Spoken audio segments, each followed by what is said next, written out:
오늘은 시편 82편을 통하여서 심판자 하나님을 기억하라는 제목으로 말씀을 나누도록 하겠습니다. 혹시 여러분 법원에 가보신 적 있으십니까? 배달하러? 다행이네. 뭐 그런 일로는 가지만 이렇게 재판과 연루돼서 가시는 분이 한 명도 없고 소망합니다. 저도 법원은 가본 적이 없어요. 법원은 가본 적이 없어요.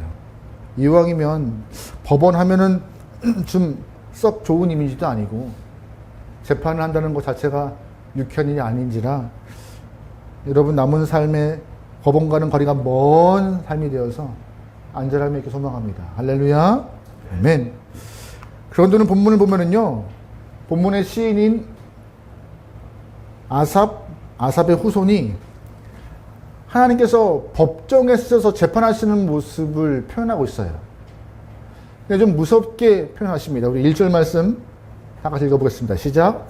하나님은 신들의 모임 가운데 서시며 아멘. 하나님 지금 재판하세요? 재판하시는데 누굴 재판하실까요? 어디에서? 신들의 모임에서. 얼핏 글자 그대로 해석하면은 이 신들이라는 표현들이 다른 우상들을 심판하시고 니네들은 가짜야 하면서 딱 하나님이 등장하시는 것 같은데 오늘 본문에 등장하는 신들이라 함은 세상의 재판관들, 권력자들을 말하는 것입니다. 하나님은 심판날에 이 땅에서 힘을 갖고 있는 권력자들이나 재판하는 사람들을 향해서 심판하고 그들을 평가한다 하세요. 어떤 이유에서 하는 건 본문에서 이 재판관이나 권력자들을 신들이라 표현했을까요? 우리가 똑같은 사람들인데 왜 그들을 특별히 신들이라 말했을까요? 그들에게 주어진 힘이 막강하기 때문입니다. 판단하기 때문이에요. 결정하기 때문이에요. 아무리 우리가 결정해도 재판관 앞에 가면은요, 그들의 결정에 따라가는 것이에요. 우리의 상황을 다 판단하고 거의 하나님과 같은 동급되는 능력을 가질 수만큼 판단하고 결정하고 옳다 그러다 본인들이 말하는 것이 재판관과 권력 있는 사람들의 모습인 것이죠. 여러분 재판이 뭔지 아시죠? 재판은 법적 분쟁이 있을 때 법률상의 절차를 잘 해결하는 것이 재판입니다. 재판관은 거기에서 법을 갖고 옳고 그름을 판단하는 것이죠. 근데 아무리 공정하게 재판한다 할지라도 한쪽은 분명히 불만스러워요. 옳지 않습니다. 억울합니다. 마땅하지 않아요. 그럼에도 꿋꿋이 선포해요. 유죄, 무죄 하면서. 근데 사실 여러분 꼭 알아야 할 것은 아무리 법을 갖고 우리가 이 땅을 살아가고 있지만 진짜 공정한 재판은 누가 가능하느냐? 이 땅에서는 불가능합니다. 하나님만이 공정한 재판을 가능하게 하세요. 왜? 우리의 상황과 우리의 마음을, 우리의 모든 것을 다 아시기 때문에. 그래서 어떤 분이 얘기하시더라고요. 천국 가면은 억울한 사람 한 명도 없을 것이다. 지옥 가도 어느 누구 하나 주 앞에서 억울해요 라고 말할 수 있는 사람 아무도 없을 것이다. 다 기록하시고 기억하시며 하나님이 평가하시기 때문에. 공정한 재판을 추구하고 법을 중심으로 재판한다 하지만 이 땅의 재판은 공정한가요? 공정하지 않아요. 아까도 말했지만 상식적인 판결을 기대하지만 상식적이지 않은 판결을 낼 때가 상당히 많습니다. 하나님은 분명히 이 땅 가운데 사람들 아래에 있는 상황 가운데 시시비비를 가리라고 재판관을 세우고 권력들을 세웠지만 오히려 그 가운데 상처받고 마음 아파하며 불의함을 경험하는 사람들이 많음을 경험하게 돼요. 판단과 결정의 힘을 그들에게 주었지만 그들은 자신들의 욕심을 통하여서 옳음을 잘 이용하지 못하고 있습니다. 그래서 하나님은 시편 기자를 통하여서 이렇게 평가하세요. 2절 말씀에 너희가 불공평한 판단을 하며 악인의 보기를 언제까지 하려느냐. 하나님이 보시기에 그들은 신과 같이 판단과 결정할 수 있는 힘이 있는 영혼들인데 그들의 판결이 어떻대요? 불공평하대요. 그들의 삶이 어떻대요? 온전하지 못하대요. 힘을 잘 쓰지 못하고 있대요. 결정을 잘 하지 못하고 있다고 합니다. 오죽하면 하나님이 그들을 향하여서 1절 말씀에 일어서서 재판하시는 모습도 보여요. 보통 우리가 일반적으로 생각할 때 재판은 어떤 모습이에요? 다 앉아서 하세요. 앉아서 하나하나 변론하고 주고받으며 답을 합니다. 근데 오죽 답답하셨으면, 오죽 그 모습이 참 보기 안 좋았으면 너무 급하셔가지고 일어서서 그들 가운데 서가지고 너희들은 불공정한 모습으로 너의 힘과 판단과 권한을 행사했다라고 꾸짖고 계신 것입니다.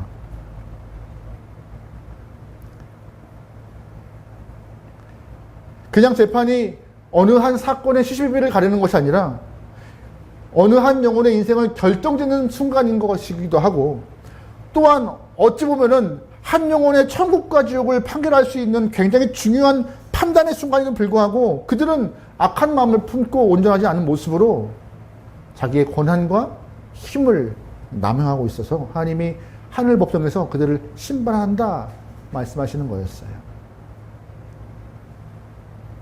안타깝죠.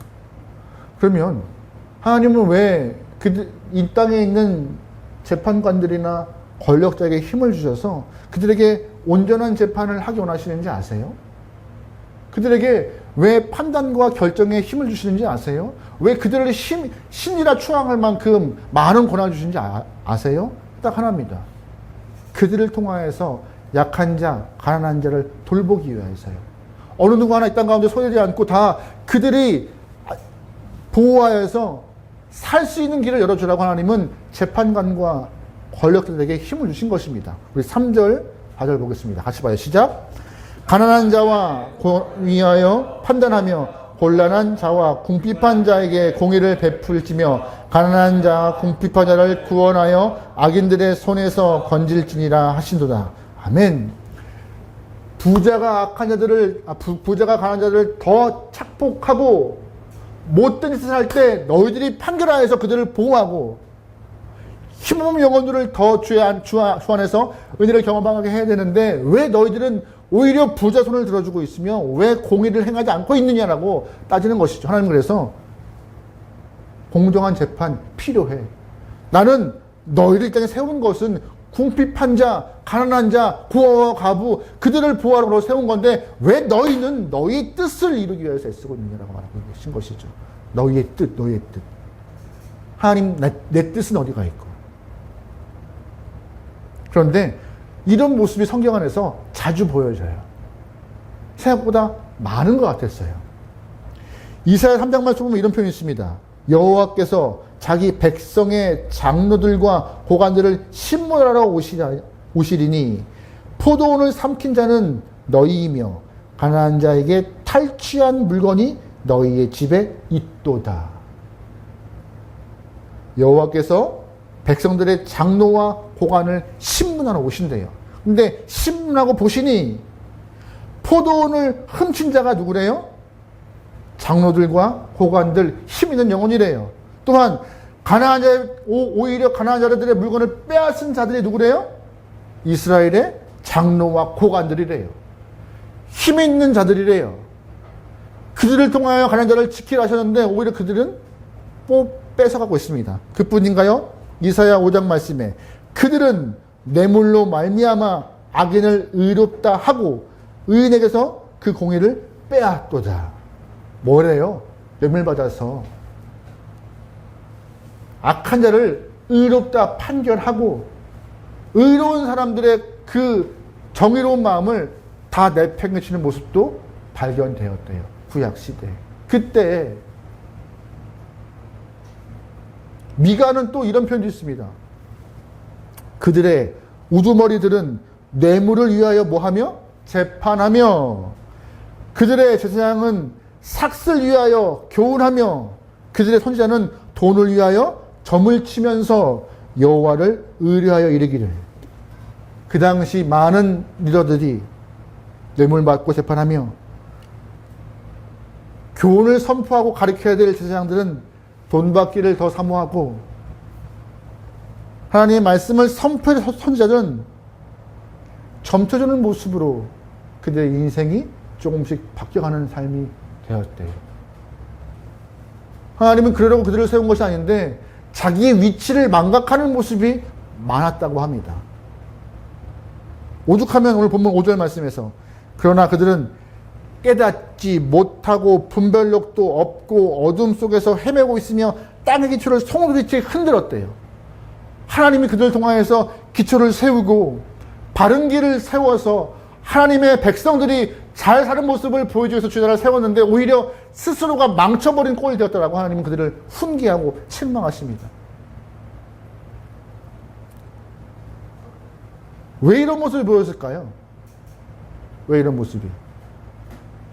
사실 오늘 이 말씀을 보면서 나는 재판자가 아닌데, 나는 판사가 아닌데, 나는 권력자가 아닌데, 나는 힘이 없는데, 그런데 오늘 이 이후부터 이 말씀을 하신 이유가 적나라하게 드러나요.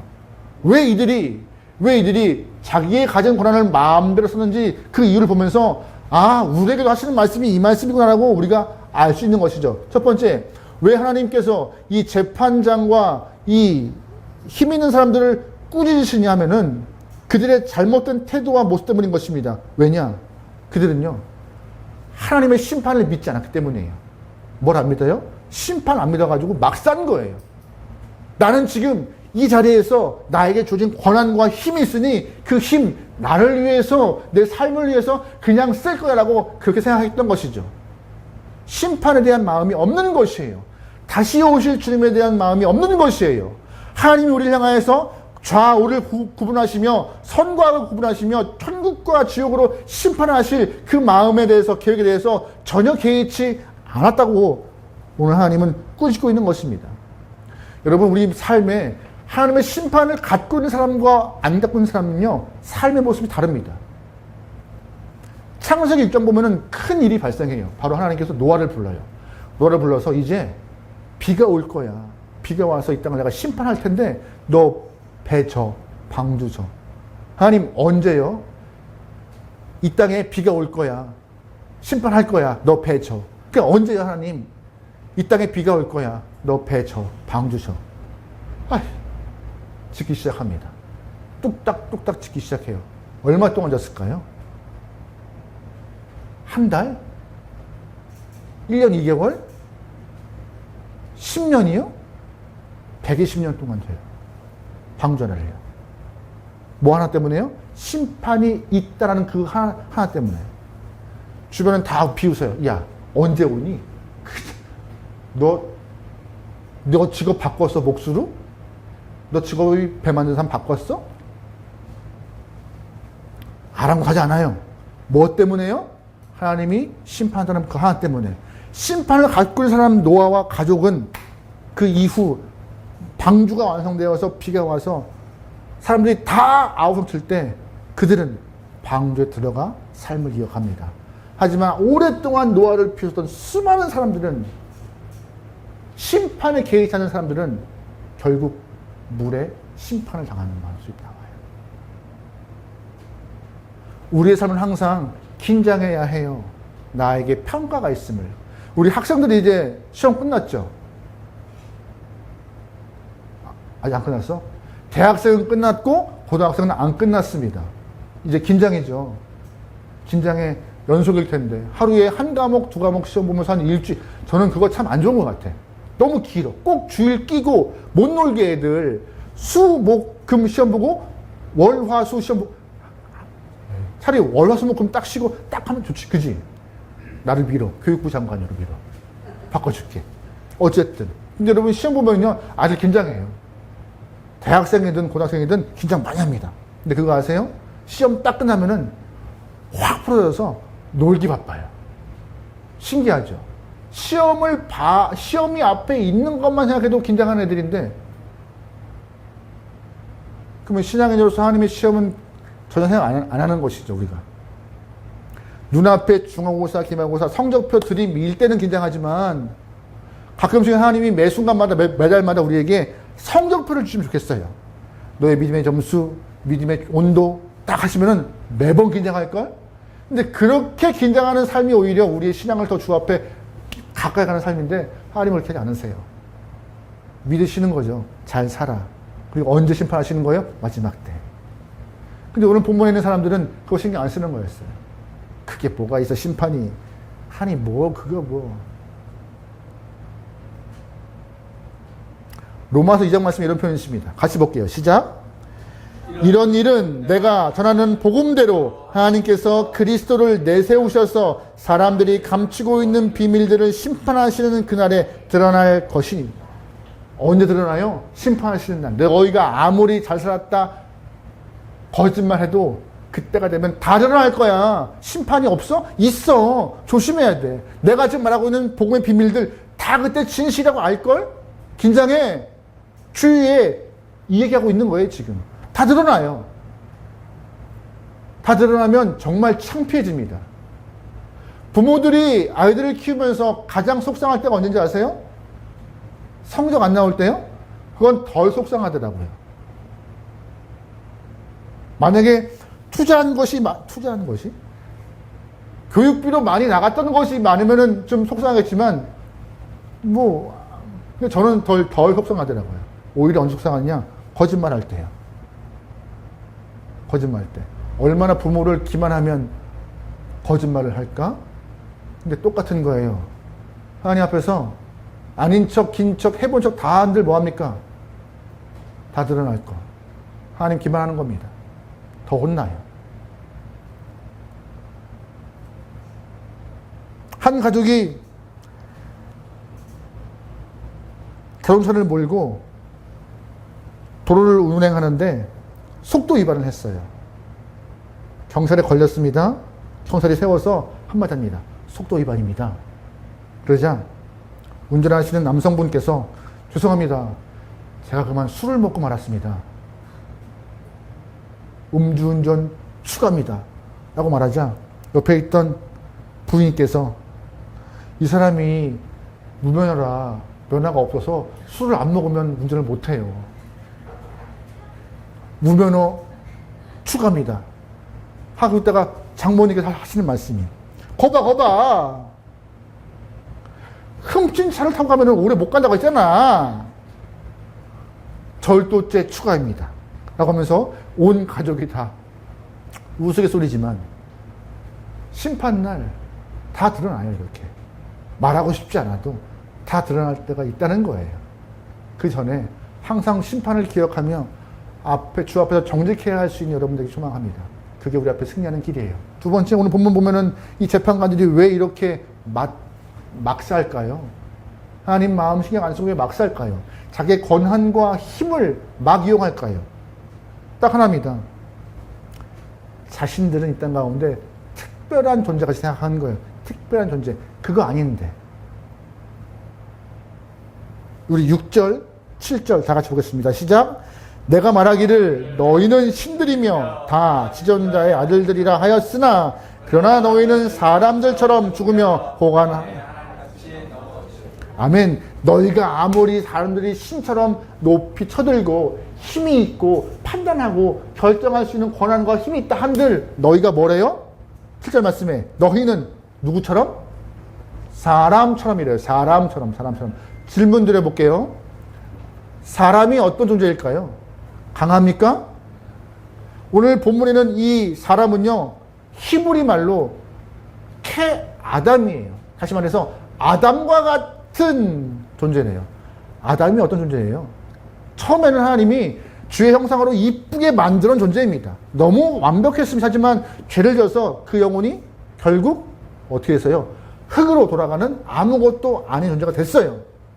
오늘 본문에 너희가 아무리 힘이 있다 한들 너희도 아담처럼 그냥 흙으로 갈 수밖에 없는 존재야. 너무 거기에 힘쓰지 마. 뭐가 든 듯하게 해서 너무 이 땅 가운데 애쓰지 마. 너희는 그냥 연약한 인간일 뿐이야. 내가 상황, 직분상 그 일을 맡긴 것 뿐이지. 여러분, 우리도 이걸 잘 기억해야 돼요. 우리도 한낱 사람일 뿐입니다. 뭐 하나 잘 돼 있다고 해서, 뭐 하나 조금 흥하다고 해서 내가 뭐 좀 됐느냐 우쭐대거나 주 앞에 그러한 마음으로 서 있을 때 하나님 우리에게 뭐라고 하신지 아세요? 너 아담이야. 너도 흙으로 가. 너도 흙으로 가. 목에 힘주고 세워 있지 마. 역산에 있는 많은 왕들, 고관들, 아무리 우리가 알고 있는 수많은 임금들을 좀 봐보세요. 그들의 삶이 얼마나 오래 갔나. 그래서 이런 말 있잖아요. 번불 10년, 화무 11홍. 아무리 꽃이 환하게 펴도 며칠 가요? 10일 가요, 10일. 10일이요. 총회에 있다 보면 행사를 많이 합니다. 행사할 때 꼭 빠지지 않는 게 뭔지 아세요? 꽃다발이요. 나 그거 안 했으면 좋겠는데, 꽃다발이 왜 이렇게 비싸요? 근데 꽃다발을 그 한 번 전해주고 받아와요. 그러면 총회에서는 그 꽃다발을 어떻게 할까요? 너무 버릴 수가 없는 거예요. 그래서 이렇게 그냥 통에다가 막 이렇게 집어넣죠. 이틀까지만 딱 보기 좋습니다. 이틀까지만.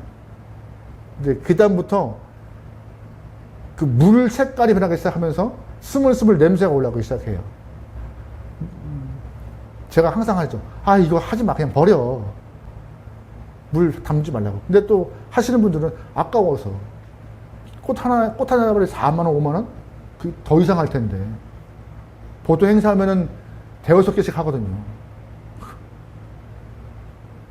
아무리 꽃이 화려해도 10일 안 가요. 그러면 권력이 아무리 승해도 얼마나 가요? 10년 안 간대요. 10년이요. 너희가 그래. 항상 뭐 하라는 거예요, 하나님이? 겸손해야 한다고 하시는 거예요.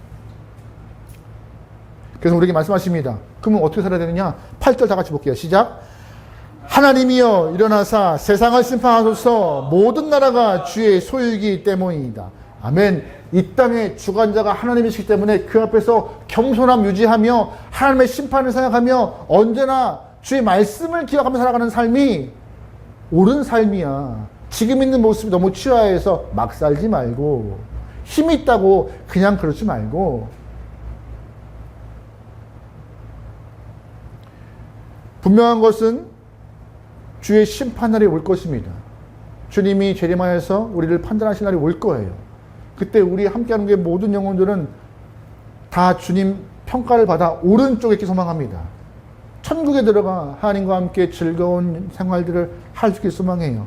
여러분 잘 보시면 출애굽할 때 이스라엘 사람들과 애국 사람들이 섞여 있을 때 그때 10가지 재앙을 통하여서 하나님이 이스라엘 사람들을 구원해내세요. 잘 보시면 이스라엘 영혼들에게도 10가지 재앙이 다 임했을까요? 안 했습니다. 하나님 안에 있는 영혼들은 그 애굽 땅 이집트 안에서 보호받아 10가지 재앙과는 상관없이 주님이 그들을 들어서 끌어내시는 모습이 나와요. 신앙인의 모습은 거기를 봐야 돼요. 우리가 주 안에 있을 때 이 땅에 많은 삶과 함께 있지만 믿음으로 말씀으로 주 앞에 겸손한 모습으로 살아갈 때 주어진 고난 남용하지 않고 주님 앞에 정직히 살아가는 일때에 하나님은 이 땅에 섞여 있는 우리들 잘 들어서 옮기실 것입니다. 그게 심판 때 있는 모습일 거예요. 여러분 그러기에 무엇을 바라보고 있느냐, 어디를 향하고 있느냐, 내가 어떤 기준으로 살아가고 있느냐 잘 정하시면서 그리스도 예수 안에서 살아가 승리하시길 소망합니다. 여러분의 마지막 자리는 천국이어야 하지 않습니까? 그죠?